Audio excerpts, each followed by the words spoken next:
o meu nome. Estou muito emocionada. Nem sei se eu vou conseguir falar o que eu deveria, mas eu deixei para falar um pouquinho com o coração. Quando esse convite veio, eu fiquei assim muito surpresa e veio um filme na minha cabeça. Por que médica? Por que cirurgia plástica? Por que cosmiatria? E aí eu fui refazendo esse filme e a minha mãe falava que desde criança eu falava que eu queria ser médica e mãe. Que eu pegava as bonecas, eu cortava para ver o que tinha na barriga delas. E aí, assim foi, eu fui ser médica. Mas como ninguém chega aqui onde eu estou sozinha, eu tive muitas coisas boas no meu caminho. Eu fui ser médica e no 5º ano da faculdade eu tive um melanoma. E eu fui atendida por uma pessoa maravilhosa, um médico de luz, um médico iluminado. Ele me tratou, me curou, e eu fiquei tão encantada com a forma que eu fui atendida com o paciente, que eu falei, eu quero seguir os passos desse moço, desse senhor. Esse senhor era o professor Ivan Dulce de Oliveira Santos, que era o coordenador da oncologia da cirurgia plástica. E assim eu fui seguir os passos do professor Ivan, e ele foi o meu primeiro mentor na vida. Ele foi o meu mentor de alma. Ele me ensinou a tratar os pacientes de uma forma muito humana e a tratar os colegas de uma forma mais humana ainda. Esse foi o meu primeiro grande divisor de águas. Mas eu acho que a minha dívida dele foi muito bem paga quando um dia eu me vi sendo professora do filho dele, no R1, no R2 e no R3 de cirurgia plástica na Unifesp. O Ivanzinho. Ali eu senti que o mundo tinha uma energia que sempre ia e vinha. Mas a minha sorte não acabou aí. Eu tive, no meu caminho, um segundo grande mentor. Quando eu me formei na cirurgia plástica, o professor Ricardo Barudi era presidente da ISAPS. E ele chegou e falou para mim assim, eu era casada com um cirurgião plástico, que é o pai do meu filho. E ele falou para mim, queridinha, ele chamava todo mundo de queridinha, do Barudi, quem me conheceu sabe. Você e o seu marido vão brigar pelo mesmo espaço. Por que você não vai fazer uma medicina nova que está nascendo no mundo, que é a cirurgia plástica de agulhas? Ela não é uma cirurgia plástica de bisturi. Ela faz milagres, mas é com agulhas. Eu acredito muito nisso. Isso era 1997.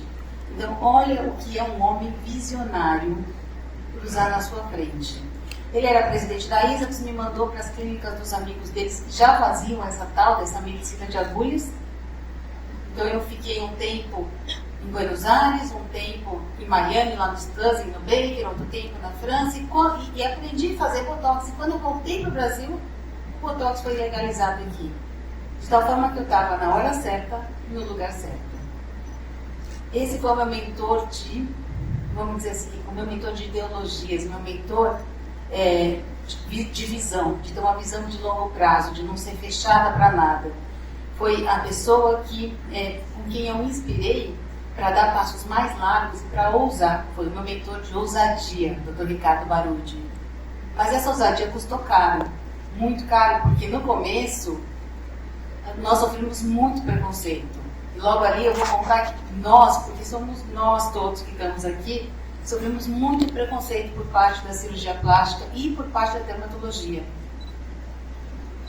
Mas eu acreditava muito nisso. E aí eu continuei meu caminho, novinha, recém-formada. Aí eu cruzei com a minha terceira e grande mentora, que foi a professora Lídia. A professora Lídia pegou aquela menininha que tinha muita vontade, muito brilho nos olhos, e transformou ela numa professora. Eu vou falar professora, que a senhora não me transformou numa professora, a senhora me transformou numa educadora. A senhora é a minha grande mentora acadêmica, científica. A senhora me ensinou que a credibilidade é a coisa mais importante que a gente pode ter na vida. A senhora me ensinou que a gente cresce, enucleia e manda os filhos embora.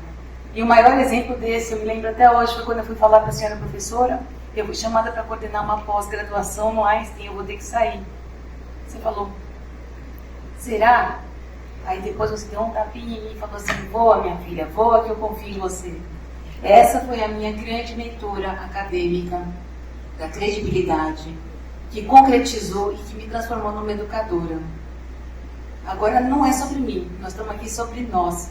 né? E sobre nós, eu preciso falar que eu sou a segunda geração. Eu não sou a primeira geração. Talvez eu tenha sido a primeira geração a colocar isso na residência de plástica e tudo mais, mas eu sou a segunda geração. Os nossos grandes professores estão aqui sentados, Paulo Matsudo, Rômulo Meire, professora Edith Olive, professora Jussara Personelli, que não está mais entre nós. Eles trouxeram a cosmiatria no peito, na garra, na unha para o Brasil. Sofreram preconceito, não foi professora, preconceito, deboche, eram deixados de lado nos congressos, sofreram todo tipo de retaliação. Verdade, né, Paulinho, Rômulo, vocês que estão aí? Nós éramos assim no congresso, pensa, sabe aquele dia que teve a maior festa? O dia seguinte, o primeiro horário era a cosmiatria no congresso, não era? Ninguém nem entrava pra gente, ou então era assim, o congresso fechou às 6, 15 para 6 era a sessão de cosmiatria. Era sempre assim, nas pontas, deixada de lado, e aí isso foi mudando ao longo do tempo. Então, quem nós somos hoje? Hoje nós somos 6.990 cirurgiões plásticos. Vocês sabem a nossa formação, se pararam para pensar, o orgulho da nossa formação, são 6 anos de medicina. São 2 anos de cirurgia geral. São 3 anos de cirurgia plástica. E mais 5 anos para virar titular. Ou seja, tem alguém mais capacitado para exercer a cosmiatria do que nós? Tem alguém com mais propriedade técnica, intelectual, com maior conhecimento de causa para exercer a cosmiatria do que nós cirurgiões plásticos? Então, graças a Deus, isso acabou se tornando uma realidade. E hoje nós já estamos na nossa 5ª jornada paulista. Já começou na gestão do Ishida, veio a gestão do Elvio, Felipe, e agora com o Zé, e estamos na 5ª jornada. Já passaram por essas jornadas 2.600 profissionais. Em cada uma dessas jornadas, gente, esses profissionais, eles são profissionais mais antigos, que vêm se atualizar, vêm na busca desse conhecimento, dessa medicina de agulha, dessa medicina que cresceu tanto com as tecnologias também. E são novos profissionais que passam nessa jornada e se enriquecem e conseguem um instrumento para começar os seus consultórios. Começar o consultório de uma maneira digna. Começar o consultório para indo além da cirurgia. São pacientes que também são beneficiados por essa jornada de cosmiatria, por essa cosmiatria que hoje entra, se instala e mora também dentro da cirurgia plástica. E beneficiar o paciente é o core da medicina. É para isso que nós somos médicos. A medicina, para mim, é uma coisa de servir ao próximo. E à medida que a gente se permite colocar mais uma ferramenta para beneficiar o próximo, eu acho que nós estamos voltando ao núcleo, ao cérebro que é ser médico. Eu não sei, eu me acho muito, muito jovem para dar qualquer conselho.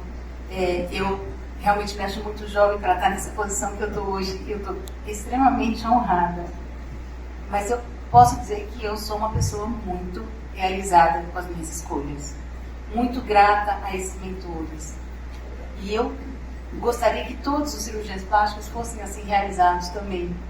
Mas eu vejo que sucesso tem uma certa confusão. Sucesso e realização. Eu acho que ser realizado é mais potente, é mais poderoso do que você ter sucesso. Porque ser realizado, para mim, é uma equação que ela se fecha em 2 contas. Um salário monetário, um salário financeiro, porque todo mundo precisa disso, a gente faz a nossa provisão para isso.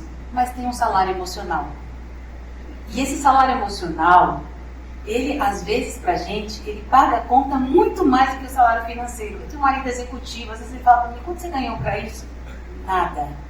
Eu ganhei um paciente feliz, eu ganhei um colega que aprendeu, eu ganhei um agradecimento que é indireto, às vezes, de uma família, de um resgate do paciente queimado, de um resgate de um paciente sem autoestima.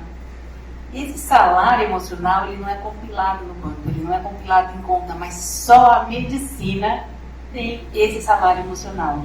E a nossa realização, ela não acontece sem ele. E esse salário vem quando a gente encontra dentro da medicina um propósito evolutivo. Algo que te faça levantar de manhã e seja cada dia melhor. Obrigada a Deus porque eu estou aqui, obrigada a minha família pela sólida base ética